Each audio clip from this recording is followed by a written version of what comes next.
લોકો પર કોઈ આપત્તિ આવી પડે, દુઃખ આવી પડે ત્યારે તેઓ પોતાના આરાધ્ય દેવ તેમજ માતાજીની માનતા માનતા હોય છે.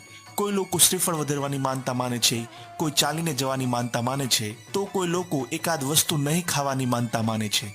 પરંતુ ગુજરાતમાં એક જગ્યાએ એવું મંદિર આવેલું છે કે જ્યાં લોકો કોઈ વસ્તુની નહીં પરંતુ કચરા પોતા કરવાની માનતા માને છે. જી હા, આ મંદિરમાં જ્યારે પણ ભક્તની માનતા પૂરી થાય ત્યારે તેઓ આ મંદિરમાં આવે છે અને મંદિરના કચરા પોતા કરે છે. તો આ વિડીયોમાં આજે હું તમને એ મંદિરની મુલાકાતે લઈ જઈશ અને સાથે જ આપણે એ પણ જાણીશું કે શા માટે ભક્તો આ મંદિરમાં કચરા પોતા કરવાની માનતા માને છે.